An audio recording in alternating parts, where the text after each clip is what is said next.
Assalamualaikum. Assalamualaikum. Allah memberikan rezeki dua jenis. Ada rezeki yang mulia, ada istidraj. Wa sanastadrijuhum min haitsu la ya'lamun. Orang-orang yang mendapat rezeki yang mulia, hatinya akan bersih, doanya akan nyampe. Banyak orang desa bodoh, miskin, tapi bersih dan berdoa. Anaknya jadi ulama, anaknya jadi intelektual, anaknya jadi presiden, anaknya jadi tokoh dunia. Sementara yang sudah pinter tadi, anaknya kena narkoba, kena ini dan kena itu. Jadi kebersihan melahirkan kebesaran, tapi penggunaan kebesaran yang tidak bertanggung jawab, dia akan memukul dirinya sendiri. Bismillahirrahmanirrahim. Kata Imam Ghazali, segala sesuatu yang ditakdirkan untukmu akan sampai kepadamu, meskipun jaraknya jauh, sejauh 2 gunung. Tapi segala sesuatu yang tidak ditakdirkan untukmu tidak akan sampai kepadamu, meskipun jaraknya dekat, sedekat 2 bibir. Maka agar hati kita tenang, agar hati kita damai, perlu rasanya kita berdoa, ya Allah, jagalah hatiku dari berharap kepada sesuatu yang tidak Engkau tuliskan untukku. Apa adanya, sesuaikan gaya dan selera kita itu dengan kemampuan kita. Bahagia itu bukan di mata orang lain, supaya terlihat ada, supaya terlihat kita mampu. Bahagia itu ada di hati kita. Syukur dan sabar dengan apa yang ada. Harta itu bukan jaminan kebahagiaan di dunia, apalagi di akhirat. Harta itu cuma untuk kesenangan, bukan untuk kebahagiaan. Kalau kebahagiaan itu Allah letakkan di harta, maka di dunia ini yang bisa bahagia itu cuma orang kaya, lul. Kalau Allah letakkan kebahagiaan itu di rumah mewah dan mobil mewah, maka yang bisa bahagia itu cuma pejabat dan pengusaha. Allah letakkan kebahagiaan itu di hati. Di hati orang-orang yang dipenuhi dengan rasa syukur dan sabar terhadap setiap ketetapannya. Kau ingat ya lul, brul, Allah tidak pernah melarang hambanya banyak harta dan kaya raya. Karena banyak para nabinya Allah juga kaya dan seorang raja. Tapi kekayaan dan tahta mereka justru membuat mereka lebih dekat dan taat kepada Allah. Guruku Buya Tarmiji pernah mengajarkan, dengan harta kita bisa membangun rumah sakit, tapi tidak akan pernah bisa membeli kesehatan. Dengan harta kita bisa membangun madrasah dan masjid, tapi tidak bisa membeli ilmu dan iman. Dengan harta kita bisa membeli jam tangan yang mahal, tapi tidak akan pernah bisa membeli waktu. Dengan harta juga kita bisa membayar pengawal, tapi tidak bisa membeli keselamatan. Dan dengan harta kita bisa membeli kesenangan, tapi bukan kebahagiaan. Maka bertobatlah kalian, karena tangisan para pendosa lebih dicintai Allah daripada sombongnya para ahli ibadah. Kenapa sholat subuh itu berat? Iya, yang pertama, setan gak pernah mau Anda mendapatkan pahala yang begitu besar. Yang kedua, ketika Anda sholat subuh, itu malaikat semua menyaksikan Anda sedang melakukan ibadah kepada Allah. Yang ketiga, doa orang habis sholat subuh, matahari sebelum terbit, itu luar biasa. Bisa dibayangkan gak? Semua orang sedang lelap tertidur, tapi jenengan sedang bersujud di hadapan Allah. Anda sedang melawan rasa malas dan Anda sholat di situ. Maka akan menjadi pahala yang sangat luar biasa. Barang siapa berdoa setelah ia selesai wudu dengan mengucapkan asyhadu an la ilaha illallah wahdahu la syarikalah wa asyhadu anna muhammadan abduhu wa rasuluh, maka Rasulullah katakan terbuka untuknya 8 pintu syurga dan Allah persilahkan kepadanya memasuki syurga dari pintu manapun yang ia suka. Saudaraku yang dirahmati oleh Allah, sebarkan sunnah ini, maka setiap ada yang mengamalkannya, maka Anda mendapatkan ganjarannya. Kalau hanya gara-gara kerja sholat tinggal, ingat, saat kau mati penggantimu sudah siap menggantikan. Jangankan saat kau mati, saat kau masuk ICU pun jabatanmu sudah digantikan orang. Sayup-sayup suara azan itu masuk dari celah-celah jendela ruang ICU rumah sakit. Hayya 'alas shalah. Meleleh air mata pasien di ruang ICU, ingin berwudu, ingin salat berjamaah, tapi saat itu tak lagi terucap, jangankan terlaksana, tercakapkan di ujung lidah pun tidak. Sebelum masa itu tiba, sebelum zaman itu datang, maka kita pikirlah bahwa kita hidup hanya sejenak, bernaung di bawah kayu yang rindang, sementara hari petang sampai masanya kita akan pulang menghadap Allah Subhanahu wa ta'ala. Ada orang mendekat kepada Al-Quran, ada orang sering bersalawat kepada Nabi, ada orang mendekat pada hukum-hukum Allah, ada orang-orang yang belum bisa maksimal menunaikan itu semua. Dia cari teman-teman yang soleh yang menunjukkan pada kebaikan-kebaikan. Bukankah sering Anda dapati seperti itu? Mungkin Anda bersahabat dengan teman yang tingkat ibadahnya jauh di atas Anda. Anda masih sibuk dengan urusan dunia, tapi masih menunaikan sholat, masih puasa. Tapi karena kesibukan dunia Anda, Masya Allah, kurang bekal ibadah Anda. Tapi beruntungnya Anda dengan punya teman yang soleh, berjamaah dengan imam yang soleh, puasa dengan dia, buka sama-sama, kadang sering ikut-ikut, misalnya dalam ta'limnya, dalam macam-macamnya. Masya Allah. Maka tiba-tiba ketika Anda dikenal oleh dia, diingat oleh dia, di akhirat nanti tidak ditemukan Anda. Ya Allah, dia kawan saya ya Allah, dia teman saya ya Allah, dia saudara saya ya Allah. Kami pernah ta'lim sama-sama ya Allah, kami pernah puasa sama-sama ya Allah, kami pernah sholat berjamaah sama-sama ya Allah. Mohon jangan pisahkan ya Rabb, jangan pisahkan.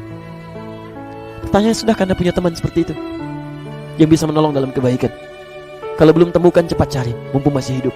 Sebab kalau sudah kehidupan itu berakhir, tidak mudah untuk menemukannya. Maka pastikan di kantor Anda, teman Anda bisa membawa Anda ke surga. Pastikan di rumah Anda, pasangan hidup Anda adalah teman yang bisa membawa Anda ke surga.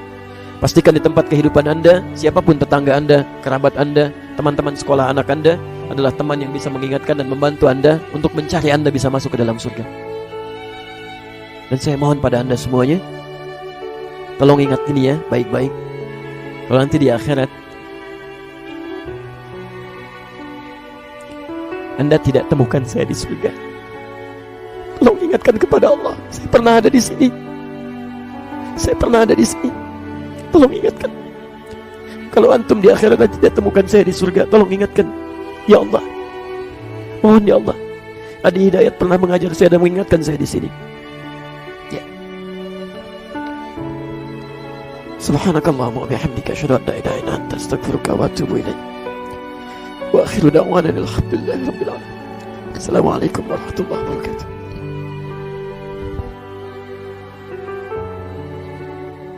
Allah menyampaikan semua ibadah yang saya perintahkan itu sesungguhnya manfaatnya kembali kepada kita yang menunaikan, bukan kepada Allah. Jadi even Allah memerintahkan kita sholat pun, Allah nggak butuh dengan sholat kita. Semoga langit dan bumi tidak menunaikan sholat, tidak akan pernah menurunkan status Allah sebagai Tuhan. Tetap Allah Tuhan. Tapi ternyata kata Allah, kita yang butuh dengan sholat itu. Karena saat kita menunaikan sholat dengan sempurna, maka semua manfaat sholat kembali kepada diri kita. Apakah itu sifatnya ketenangan? Orang sholat pasti akan cenderung jiwanya lebih tenang, kata Allah. Quran surah ke-20 ayat ke-14 digabungkan dengan Quran surah ke-13 ayat 28. Orang sholat dijamin oleh Allah hidupnya lebih bahagia. Quran surah ke-23 ayat 1 sampai dengan 2. Orang sholat dijamin oleh Allah doanya cepat terkabul. Anda dekat dengan orang tua memberikan apa yang kita minta. Anda dekat dengan pimpinan di kantor, maka akses pekerjaan dimudahkan. Anda dekat dengan Allah, logika yang sama, apa yang tidak ada batas bagi Allah, apa yang mustahil bagi Allah.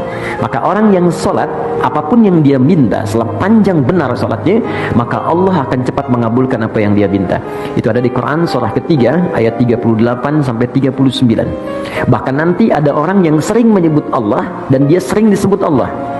Saking disanjungnya oleh Allah, ada orang yang belum minta seketika kebutuhannya dipenuhi oleh Allah Subhanahu wa taala. Itu di Quran surah kedua ayat 152. Fadhkuruni adzkurkum. Zikir padaku, aku akan menyebutmu. Di antara makna zikir itu salat. Quran surah ke-20 ayat ke-14. Orang salat pasti baik. Karena itu Nabi mewasiatkan pada setiap orang tua supaya anak itu dari kecil dididik salat. Pada ikhwan dan akhwat yang dirahmati Allah Subhanahu wa taala, pada kesempatan kali ini kita akan bahas pintu-pintu riya yang samar ya, yang saya beri judul pembahasan kita dengan riya terselubung ya. Karena setan memiliki ciri-ciri yang jitu untuk menjerumuskan anak Adam dalam berbagai model riya ya. Sehingga kita bisa dapati sebagian orang kreatif dalam melakukan riya. Riya tersebut sangat halus, terselubung, tapi kalau kita sadar kita bisa tahu itu adalah riya. Dan saya ingatkan sebelum saya menyampaikan materi ini adalah materi untuk kita, bukan untuk mencurigai orang. Karena urusan niat adalah urusan Allah Subhanahu wa taala, tapi kita waspada untuk diri kita sendiri. Jangan sampai kita terjebak dalam riya yang seperti ini ya. Yang dimaksud dengan riya terselubung adalah nampaknya zahirnya bukan riya, tapi sebenarnya di balik itu ada riya yang samar ya. Contoh riya terselubung adalah misalnya seseorang menceritakan tentang keburukan orang lain. Seperti menceritakan, oh si fulan itu kalau sholat subuh selalu terlambat ya. Di balik ceritanya ini, dia ingin tunjukkan bahwasanya dia nggak pernah terlambat dalam sholat subuh ya. Atau misalnya dia mengatakan si fulan itu pelit. Ya, kalau diminta sumbangan, ya Allah pelitnya. Tujuan dia adalah untuk agar orang-orang yang dengar tahu dia tidak pelit, dia tidak seperti itu. Intinya dia merendahkan orang lain sehingga dipahami dari perkataan tersebut dia tidak seperti orang tersebut. Dan Ibnu Taimiyah rahimahullah pernah menyampaikan tentang bahayanya riya seperti ini. Ini adalah menggabungkan dua dosa. Dosa pertama adalah riya, dosa kedua adalah ghibah. Dia menggibah orang lain dan dia juga riya. Tentunya tidak semua orang yang menggibah maksudnya riya. Ini kita bicara untuk kita ya ikhwan dan akhwat. Ibu-ibu, bapak-bapak, bukan untuk menuduh orang lain, tetapi untuk kita. Hati-hati, setan bisa menjebak kita dalam riya yang terselubung tanpa kita sadari. Kita ingin orang memuji kita dengan cara kita merendahkan orang lain. Ini contoh pertama tentang riya terselubung ya. Contoh yang kedua tentang riya terselubung yaitu seorang menceritakan nikmat-nikmat yang Allah berikan kepada dia ya. Dan itu sebenarnya tidak mengapa ya. Allah mengatakan amma bi ni'mati rabbika fahaddits. Adapun tentang nikmat-nikmat Rabbmu maka sampaikanlah. Karena manusia suka lupa sehingga terkadang dia perlu menyebut-nyebutkan kenikmatan yang dia rasakan agar dia sendiri ingat atau dalam rangka agar memotivasi orang lain. Tetapi terkadang setan masuk dalam hati kita, kita menceritakan nikmat-nikmat tersebut seakan-akan kita menunjukkan saya orang mulia. Allah berikan saya kemudahan ini, kemudahan anu. Bukan untuk bersyukur, tapi untuk angkuh, untuk pamer bahwasanya saya adalah seorang yang soleh, dimudahkan dalam urusan-urusan ya. Seandainya kita ungkapkan nikmat-nikmat tersebut dalam rangka bersyukur, terus semakin merendahkan diri kita kepada Allah, kita ini bukan siapa-siapa. Kalau Allah tidak tolong kita tidak bisa apa-apa, tentu itu baik. Tapi terkadang setan masuk dengan cara yang halus, sehingga kita terpedaya, kita menyebutkan nikmat-nikmat tersebut, ternyata agar orang-orang muji kita bahwasanya kita adalah orang yang soleh, orang yang bertakwa, dimudahkan urusannya oleh Allah, dan itu berbahaya. Ini adalah riya terselubung ya. Di antara model riya terselubung adalah seorang memuji gurunya dengan pujian setinggi langit. Oh guru saya Masya Allah begini-begini, orangnya hebat, orangnya anu, orangnya suka nangis, hafalannya banyak, orangnya bertakwa. Selalu dia dalam majelis-majelisnya memuji-muji gurunya. Ternyata di balik itu dia punya niat, dia ingin mendompleng ketenaran gurunya ya. Sehingga orang tahu, oh dia muridnya seorang guru yang hebat. Dengan dia memuji-muji gurunya, pada sungguhnya dia sedang memuji dirinya sendiri. Disinilah letak terselubungnya. Dia pamer-pamer gurunya dalam rangka untuk memamerkan dirinya. Karena dia adalah murid dari guru tersebut. Nah, ini hati-hati waspada. Kita tidak menuduh orang, ingat ya, saya ulangi lagi. Kita tidak sedang menceritakan orang. Kita bicarakan kondisi yang semoga kita tidak terjerumus dalam kondisi tersebut. Seperti seorang muji-muji ustadz karena dia dekat dengan ustadz ya. Agar seakan-akan dia orang yang soleh karena dekat dengan ustadz. Berarti dia orang soleh, orang baik. Tidak harus begitu ya. Tidak mesti orang dekat dengan ustadz kemudian otomatis dia menjadi baik, menjadi soleh. Ustadz mau dekat dengan dia karena dia orang yang mulia, belum tentu. Betul, banyak orang tidak dikenal, ustadz pun tidak tahu tentang dia. Ternyata dia adalah orang yang sangat mulia di sisi Allah Subhanahu wa ta'ala. Allah alam bisawab, kita akan lanjutkan lagi insyaAllah. Artikel yang baik untuk didengar. Narasi percakapan iblis dengan anak buahnya. Jika kau ingin merusak sebuah keluarga, rusaklah dulu ibunya. Berikan ia perasaan lelah bertubi-tubi yang membuatnya merasa lemah dan habis energi. Jika ia sudah merasa lelah, ambil juga rasa syukurnya. Biarkan ia merasa bahwa hidupnya habis untuk mengurus keluarga. Buatlah ia tidak melihat apapun selain lelah yang didapatnya. Setelah kau ambil rasa syukurnya, buatlah ia menjadi orang yang sangat tidak percaya diri. Buatlah ia merasa kurang dari sisi materi, sehingga mudah mengeluh kepada suami dan anaknya. Dan pandangan matanya untuk melihat kebahagiaan dan kesenangan orang lain. Dan buatlah ia lupa akan kebaikan yang ia miliki. Buatlah ia merasa minder dan merasa tidak berharga. Jika itu sudah terjadi, ambil juga rasa sabarnya. Gaduhkan hatinya agar ia merasa ada banyak hal yang berantakan dalam rumahnya. Buatlah ia merasa betapa banyak masalah yang ditimbulkan dari anaknya juga suaminya. Goda lisannya untuk berkata kasar, sehingga nanti anak-anaknya mencontoh dan tak menghargainya lagi. Lalu bertambahlah kemarahan demi kemarahan. Hilanglah seaura surga dalam rumahnya. Dan kau akan menemukan perlahan, rumah itu rusak dari pintu seorang ibu. Kali lagi, makhluk penting itu bernama ibu. Lelah yang tidak selesai menjadi tempat masuknya setan. Mengambil kebahagiaanmu, mengambil sabarmu, dan mengambil rasa syukurmu. Hai ibu, jangan biarkan setan mengambil itu. Jika kau lelah, istirahatlah. Jika kau lelah, berbagilah. Ada satupun yang membiarkanmu merasa sendirian. Kau pandai menghargai dirimu. Kan tugasmu, jangan menekan dirimu terlalu keras. Sekali, tak masalah rumahmu kotor. Tak masalah juga banyak pekerjaan yang belum terselesaikan. Jangan pernah terjebak dalam waktumu. Tugas muliamu jauh lebih penting dari sekedar rutinitas yang kau lakukan setiap harinya. Istirahatlah, bicaralah, dan komunikasikanlah. Rumah ini jadi tanggung jawab bersama. Istirahatlah dan senangkan dirimu sendiri. Oh, kerjaan gak akan nangis kalau gak dikerjain sekarang. Bahagiakan dirimu, damaikan dirimu, karena surganya rumah bermula dari dirimu sendiri. Berikut ini ada beberapa hal kecil yang sering dianggap sepele tapi ternyata bisa menjerumuskanmu ke dalam api neraka. 1. Memutuskan silaturahmi. Orang yang memutuskan tali silaturahmi dengan saudara-saudaranya tidak akan masuk surga meski dia rajin beribadah. Sebagaimana sabda Rasulullah SAW, tidak akan masuk surga orang yang memutuskan silaturahmi. Hadis riwayat Bukhari Muslim. Silaturahmi memiliki makna yang luas, namun pada intinya di dalam silaturahmi itu di dalamnya harus ada obrolan tentang Allah. Bukan sekedar ngobrol biasa atau tentang urusan dunia. Dengan banyak menjalin silaturahmi, dorongan untuk beribadah nanti akan semakin besar. Namun sebaliknya, jika kamu memutuskan silaturahmi dengan sengaja, jangan harap kamu bisa masuk surga meskipun kamu rajin beribadah. 2. Asal-asalan pas sholat. Sholat memang bisa menjamin kita masuk surga, tapi syarat sholatnya harus khusyuk dan disempurnakan dengan akhlak yang baik. Lalu, bagaimana jika sholatnya asal-asalan atau hanya sebatas menjalankan kewajiban saja tanpa dimaknai dan dihayati? Quran Surat Al-Ma'un ayat 4 dan 5 menjelaskan, maka celakalah bagi orang-orang yang sholat, yaitu orang-orang yang lalai dari sholatnya. Silahkan kamu nilai sendiri sholatmu seperti apa. Apakah dalam sholat hanya Allah saja yang diingat atau banyak dicampur dengan hal yang lainnya? Anda tentukan sendiri. 3. Membicarakan keburukan orang lain. Gibah atau membicarakan keburukan orang lain sebenarnya termasuk dosa besar, tapi sering dianggap hal sepele karena sudah biasa. Menurut Islam, membicarakan keburukan orang lain dengan niat menjelekannya itu sama saja dengan memakan bangkai saudaranya sendiri. Dan janganlah mencari-cari keburukan orang lain, janganlah menggunjing satu sama lain.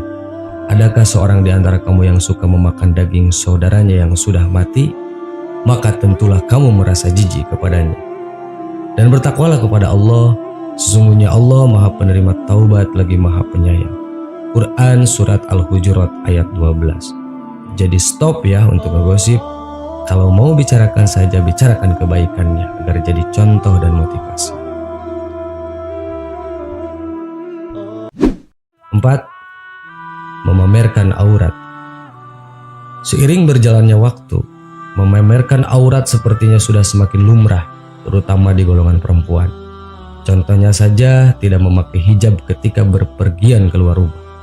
Walaupun pakaiannya tertutup tapi tidak berhijab, tetap saja dianggap memamerkan aurat.